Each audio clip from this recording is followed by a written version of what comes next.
তা আজকে যে চোরের নাম আসছে, যা ফ্যামিলির কথা আসছে, মিস্টার আবু সাহেদ, তার ছেলে মিস্টার হরজত আলী, সাবেক মেম্বার, আমার লজ্জা লাগে, মানে আমার নিজে সত্যি লজ্জা লাগে। যে নামগুলো আসছে এটাই টিউমারের পর্যন্ত চলে গেছে, এটা অপারেশন শেষ, এটা রুগী আর বাঁচানো যাবে না। প্রথমে মিস্টার আবু সাহেদকে বলবো যে আপনার 10 ছেলে, আপনি ওই ছেলের বাহাদুরি দিয়ে অনেক কিছু করছেন, এই আপনার ছেলের লাঠিয়াল বাহিনী দিয়ে আপনি অনেক কিছু করে ফেলছেন, এবং আপনি অন্যায় আপনার এমন পর্যায়ে চলে গেছেন, নাইলে হাজার হাজার এই শত শত লোকজন এভাবে প্রকাশ্যে বলতো না।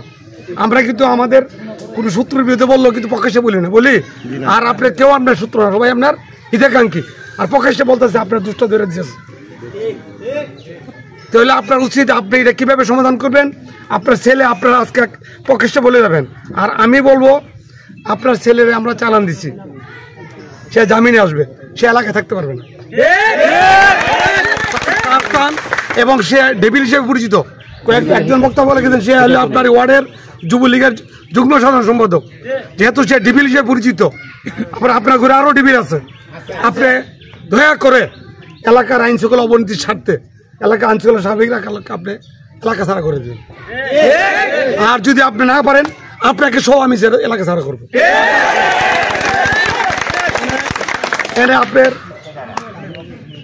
আমি এনে আসার পরে আপনার এই পুরো ইউনিয়নের লোকজন, আপনার একজন বক্তা বলছে যে এনে আসলে এত ক্রাইম নেই, এনে লোকজন শান্ত শিষ্ট ভদ্র যা বোঝাই যায়।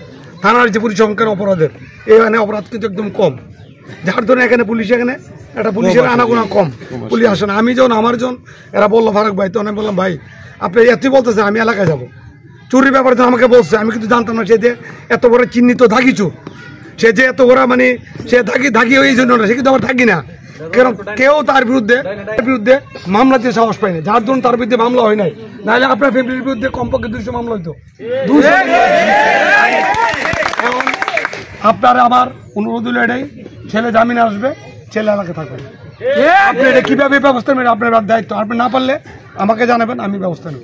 আপনার ছেলে অন্যরা ধরা দরকার নেই, আপনার ছেলে আপনার আর 10 ছেলে আছে, মহিলা তাকে ধরবেন, ধরে জানাবেন যে ধরে রাখছি, আমরা নিয়ে চালান দেবেন। আর যদি না পারেন আপনি সহ তাকে সহ এলাকার বাড়ি বিক্রি করে আপনি অন্য কোথাও চলে যাবেন। 17 বছর আপনি জ্বালাইছেন, বিভিন্ন সিস্টেমিক মেকানিজম করে আপনি জ্বালাইছেন, আর জ্বালাবেন না। আমি আপনাদেরকে বলবো আমাদের এই এলাকার যত আমি যে কদিন আসছি, আপনাদের এলাকায় মাদক বলেন, জুয়া বলেন, ইফটিজিং বলেন, মারামারি বলেন, যাই করছে এভরিথিং বলেন, আমি অল টাইম